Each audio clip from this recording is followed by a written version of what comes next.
अस्सलामुअलैकुम। ओ भाई जी के हाल है? ठीक हो? सेहतां तबीयतां ठीक ने? घर बार सारे ठीक है?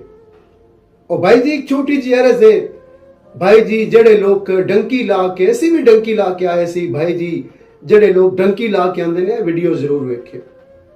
खास करके जड़े मां बाप अपने बच्चों ਨੂੰ छोटी एज विच भेज देंदे ने ते भाई जी ए वीडियो स्पेशली उन्होंने मां बाप वास्ते वे कि भाई जी हुण हालात नहीं रह गए जड़े अज तो 10-15 साल पहले सी। हुण ते भाई जी यूनान ने भी बड़ी सख्ती की है ते इत्थे भी जड़ा बंदा फड़ींदा है ते 18 महीने उन्होंने सजा हो जाती ते तुर्की ने भी बड़ी सख्ती कर दी। ए मैसेज उन्हां बच्चियां वास्ते भाई जी के जड़े छोटी उम्र विच यूनान आ जाते हैं या अगले मुल्कां चले जाते हैं। ਜਿਹੜੇ लोग बगैर पेपरां तो होंदे ने उन्हां दा सब तो ज्यादा फायदा साडे पाकिस्तानी ही उठाते हैं। उन्हां को 14-14 घंटे ड्यूटी करा के 12-12 घंटे ड्यूटी करा के उन्हां नूं उजरत पूरी नहीं देनी।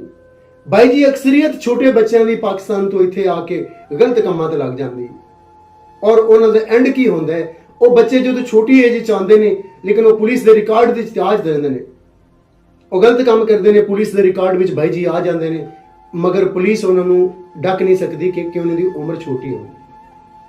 जो वो बच्चे जवान होंदे जाते हैं उन्होंने एज पूरी हो जाती है, अगर वो फड़े जाते हैं तो उन्होंने सारा रिकॉर्ड सामने आ जाता है। भाई जी अक्सरियत यूरोप विच छोटे बच्चों की बहुत ज्यादा आ रही है तो मैंने समझ नहीं आती भाई जी वो माँ बाप किस तरह भेज देंगे अपने बच्चों को किस तरह भेज देंगे ने छोटे बच्चों को, उन्होंने किस तरह जिगरा करता है चंगे फ्यूचर वास्ते कि साडा वक्त चंगा होवेगा, रब चंगा वक्त लियादा है। लेकिन तुसी अगर अपने बच्चों को भेजना तो उन्होंने आखो गलत कामां च ना आ जाओ। गलत काम दा हमेशा गलती अंजाम होंदा है। जो करो दे ओही भरो दे। अगर सीधे रस्ते ते जाओगे तो रब तुहाडी जरूर मदद करेगा, अगर बुरे रस्ते ते जाओगे तो कदी ना कदी उहदे शिकंजे च जरूर आ जाओगे।